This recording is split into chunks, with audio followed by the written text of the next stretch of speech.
Un niño de apenas 6 años criado en una pequeña ciudad a más de 700 kilómetros de Estambul. Comenzó a relatar detalles asombrosos sobre una vida que no parecía haber sido la suya. Jamás había visitado la capital turca, su familia. Nunca tuvo vínculos con armenios ni contacto con comunidades cristianas. Sin embargo, desde muy temprana edad comenzó a narrar con una precisión inquietante episodios.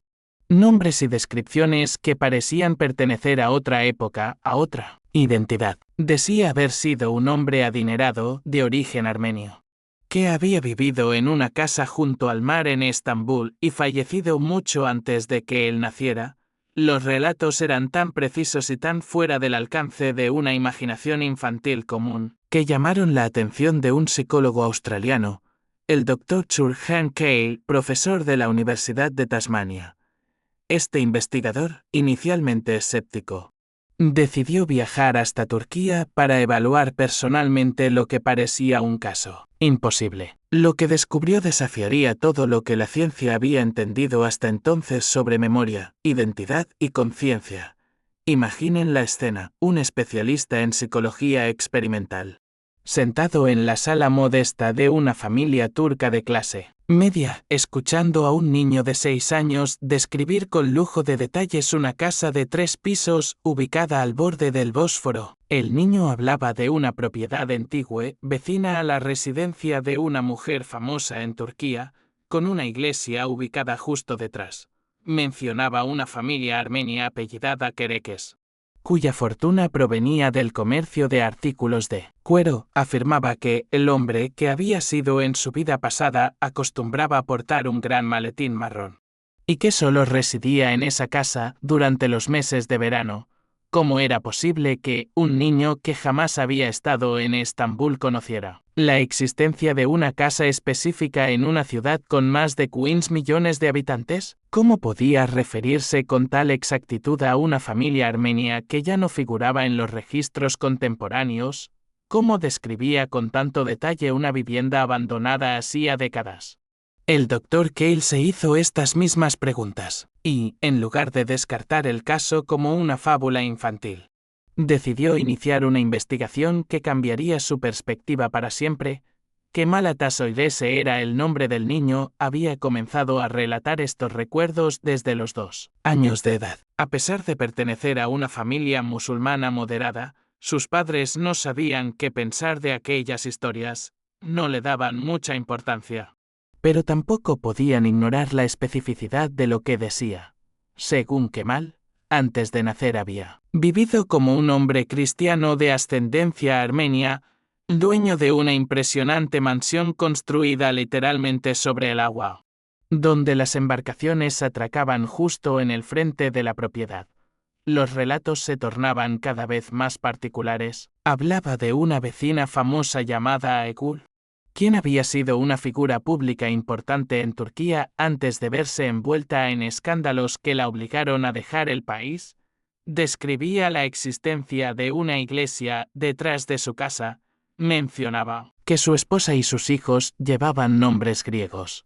Contaba que la familia Kerekes tenía una tienda de artículos de cuero y que él personalmente siempre llevaba consigo una gran maleta de cuero marrón. Incluso aseguraba que la casa era utilizada solo durante los veranos. El resto del año vivían en otro lugar. Sus padres lo escuchaban entre la diversión y el desconcierto. A pesar de que era un niño muy inteligente, les resultaba inconcebible que pudiera inventar semejantes datos sobre una ciudad desconocida, sobre personas que ya no existían y sobre una comunidad de la Armenia que ni siquiera era parte de su entorno social o cultural. Nunca habían conocido a un armenio. El padre de Kemal había viajado a Estambul en 2 ocasiones por cuestiones laborales, pero ni él ni su esposa habían hablado jamás de esas historias en casa. El niño no había tenido acceso a televisión o libros que contuvieran esos detalles, y no usaba Internet. ¿De dónde obtenía todo ese conocimiento? Fue entonces cuando, en 1997, el Dr. Cale apareció en escena. Su trabajo se centraba en el estudio científico de fenómenos de memoria anómala y había decidido investigar casos en Turquía relacionados con posibles recuerdos de vidas anteriores. Cuando oyó hablar del caso de Kemal, no dudó en contactarse con la familia. Viajó con un intérprete hasta su hogar, sin grandes expectativas. Estaba convencido de que se trataba de una invención fantasiosa, pero al comenzar la entrevista con el niño, algo le llamó poderosamente la atención. Kemal no dudaba, no titubeaba ni parecía improvisar. Hablaba con firmeza y seguridad como si estuviera describiendo experiencias que había vivido realmente. Sus descripciones eran consistentes, detalladas y no se contradecían con el paso del tiempo. El doctor Keil tomó notas precisas de cada dato: casa de 3 pisos junto al mar, vecina de la mujer llamada Egul, iglesia detrás de la vivienda, familia Kerekes, comercio de cuero, maleta marrón. Residencia usada solamente en verano, muerte en torno al año 1940, tras abandonar el hogar de la familia Atasoy. Keil se vio ante una disyuntiva. Podía simplemente archivar el caso como una curiosidad sin importancia, o podía arriesgarse a comprobar lo que parecía increíble. Decidió seguir el camino más difícil, verificar cada afirmación desde un enfoque científico. Así comenzó su búsqueda en Estambul, sin mapas ni registros previos. Su objetivo era encontrar rastros de una historia que, en teoría, había desaparecido hacía más de medio siglo. La primera pista clave vino del nombre de la mujer mencionada por Kemal, Aegul. Si Keil lograba encontrar su antigua residencia, quizás podría identificar la casa vecina. Y, contra todo pronóstico, después de semanas de investigación en los barrios antiguos de Estambul, el psicólogo logró localizar la propiedad que había pertenecido a aquella mujer famosa. Y justo al lado, tal como el niño había descrito, encontró una casa deteriorada de 3 pisos con una pequeña plataforma sobre el agua. Una iglesia detrás y signos de haber sido habitada en otro tiempo por personas de alto poder adquisitivo. Era un descubrimiento impactante, pero aún no confirmaba nada. Ahora debía identificar quién había vivido allí y si era posible vincularlo con la historia que Kemal relataba. Keil interrogó a vecinos antiguos. Revisó archivos municipales, intentó acceder a registros eclesiásticos, pero gran parte de la documentación había desaparecido en un incendio ocurrido décadas atrás. Sin embargo, un anciano de la zona, uno de los pocos que todavía recordaban la época anterior a la guerra, confirmó que, en efecto, un hombre armenio había residido en esa casa durante muchos años, aunque ya casi nadie lo recordaba. A pesar de la valiosa información proporcionada por el anciano, el doctor Keil sabía que no bastaba con un solo testimonio. Una investigación científica rigurosa no puede sostenerse únicamente en recuerdos orales. Necesitaba pruebas documentales, fuentes confiables, más voces que corroboraran la historia. Fue entonces cuando decidió regresar a Estambul por segunda vez, esta vez con una estrategia mucho más enfocada. Durante su segunda visita, en 1998, en lugar de interrogar vecinos al azar, Keil se dedicó a buscar historiadores, archivistas, especialistas en la historia local de los barrios antiguos de Estambul. Después de muchas gestiones, logró contactar a un historiador reconocido, con profundo conocimiento sobre las comunidades que habían habitado la ciudad en las primeras décadas del siglo XX. El doctor fue extremadamente cuidadoso durante la entrevista. No reveló ningún detalle que pudiera influenciar las respuestas del especialista. Simplemente mostró una fotografía de la casa y preguntó si sabía quién había vivido allí. La respuesta fue sorprendente. El historiador no dudó. Sí, recordó perfectamente que un cristiano armenio adinerado había sido dueño de esa propiedad. Era el único armenio residente en ese sector específico de la ciudad, y pertenecía a la familia Kerekes. Al escuchar el apellido, el doctor Keil sintió un escalofrío. Pero no fue lo único.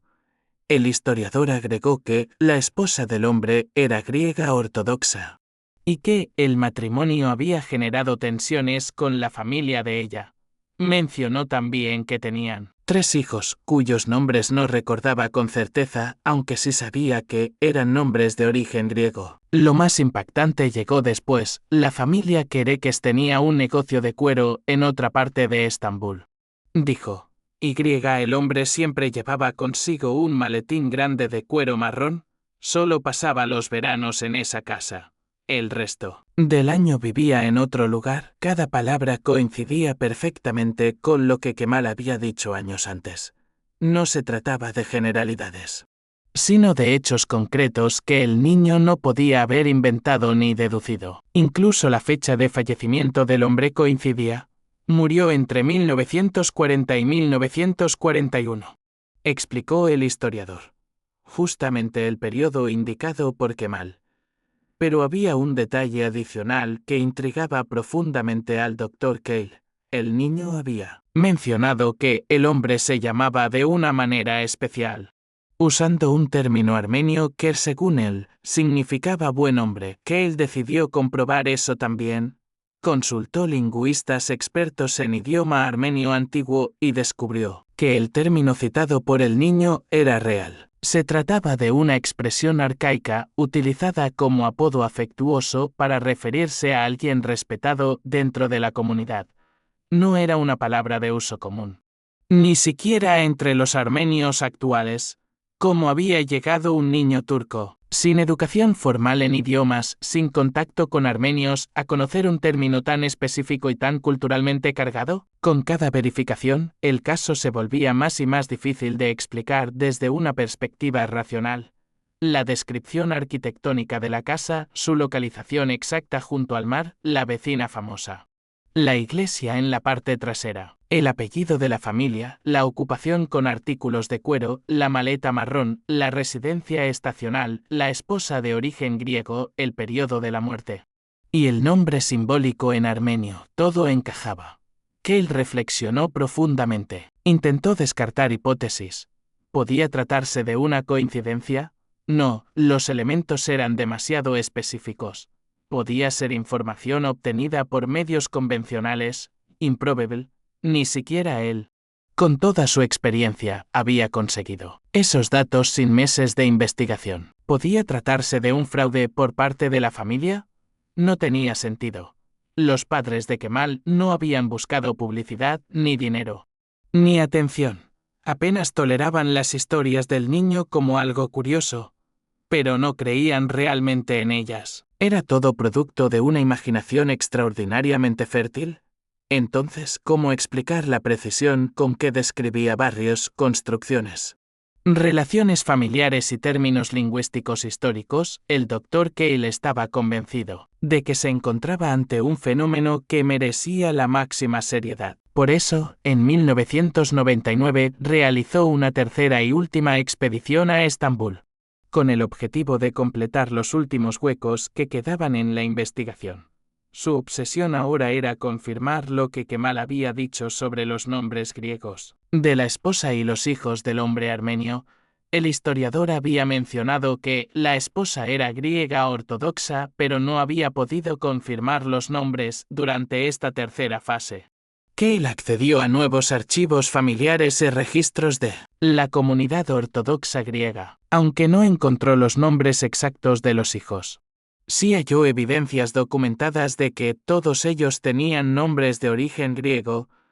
Esto sumaba otra capa de veracidad al testimonio del niño. Además, Keil investigó el término armenio que Kemal había usado para referirse al hombre que supuestamente había sido en su vida anterior. Se trataba de una palabra afectuosa casi en desuso, que podría haber sido utilizada por personas de la época para referirse al señor Kerekes, aunque no logró una confirmación directa de que ese apodo le hubiese sido asignado. El solo hecho de que Kemal conociera esa palabra era, por sí solo, extraordinario. Otros detalles menores también fueron confirmados durante esta fase final. La vista desde la ventana, las calles cercanas, el diseño del barrio.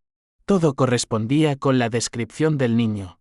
Incluso la información sobre el comercio familiar de cuero resultó ser exacta.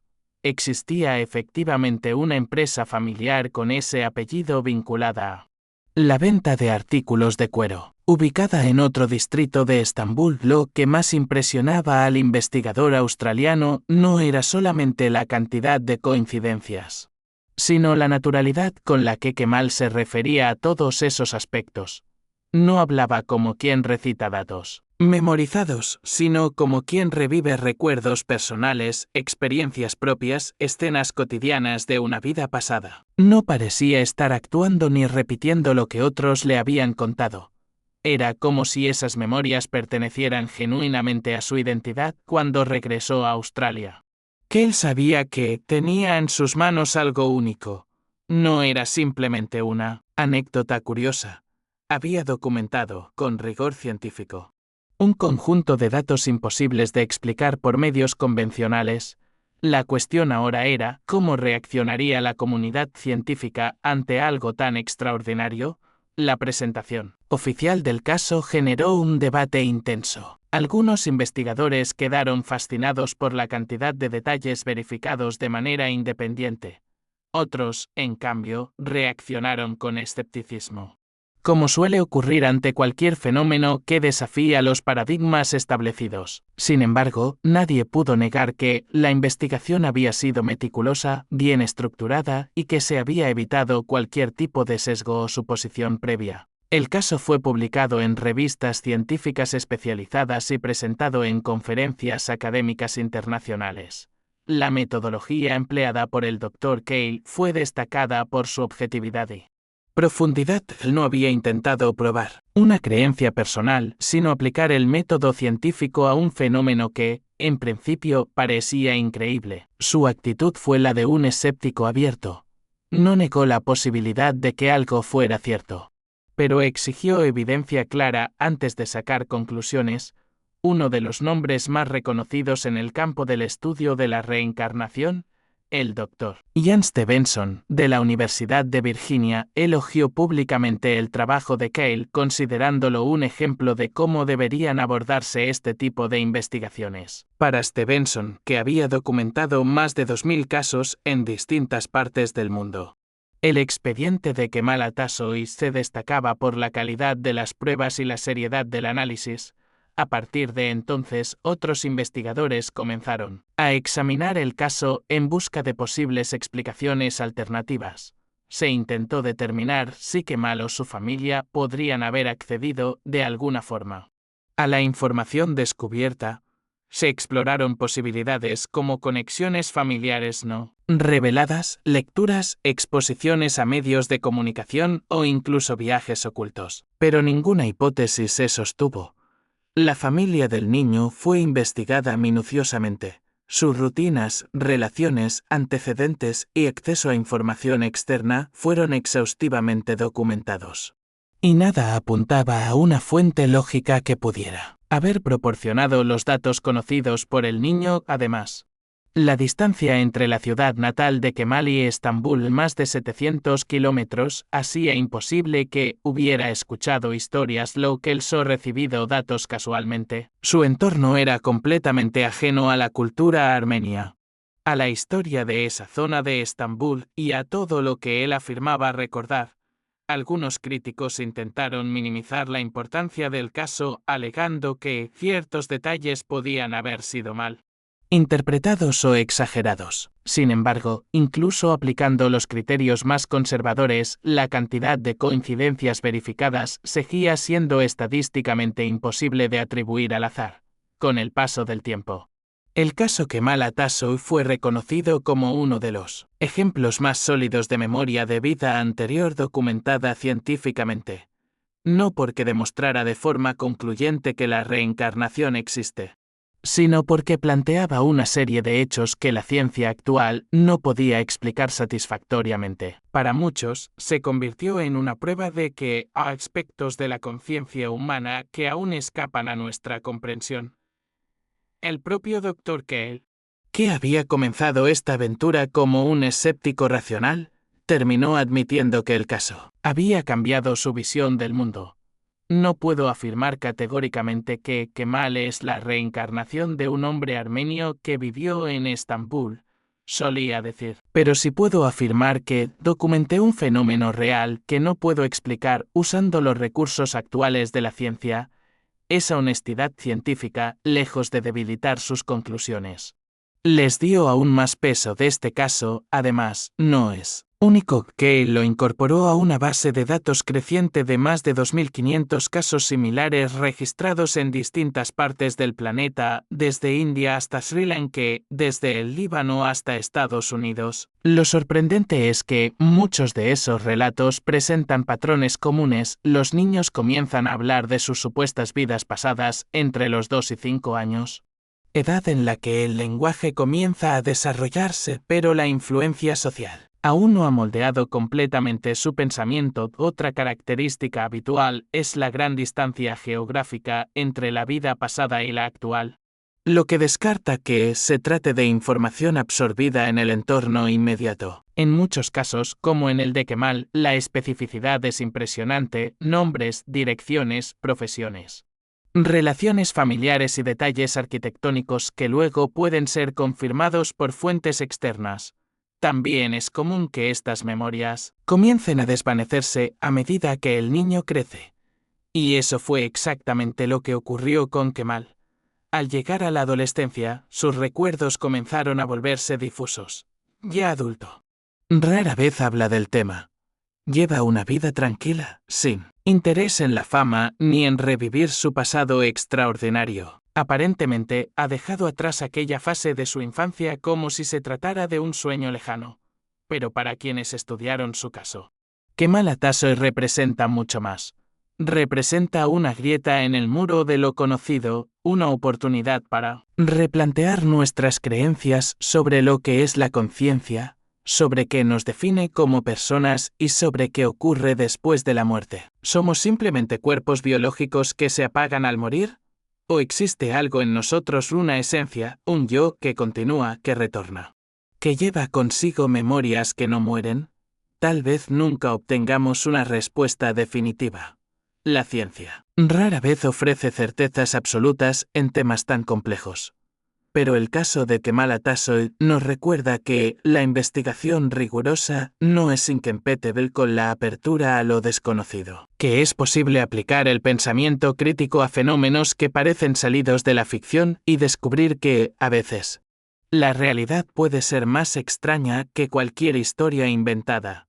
La lección más profunda que nos deja esta historia no tiene que ver únicamente con la posibilidad de la reencarnación, sino con el propio espíritu de la ciencia. El Dr. Keil no comenzó su trabajo para confirmar una hipótesis esotérica.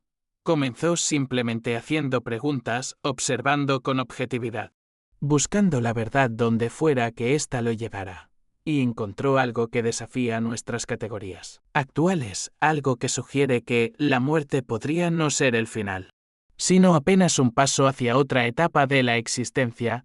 Quizá no tengamos aún todas las herramientas para entender cómo o por qué suceden estos casos. Tal vez la conciencia sea un fenómeno mucho más complejo, resistente y misterioso de lo que imaginamos. Pero lo que está claro es que historias como la de Kemal Atassoy merecen ser estudiadas con seriedad, sin prejuicios ni burlas, con la mente abierta y los pies firmemente anclados en el método científico, porque sí existe la mínima posibilidad de que algo en nosotros sobreviva a la muerte. Si hay indicios de que la conciencia pueda renacer en otro cuerpo, entonces no solo estamos ante una curiosidad fascinante, estamos ante una revolución en nuestra comprensión de lo que significa estar vivos.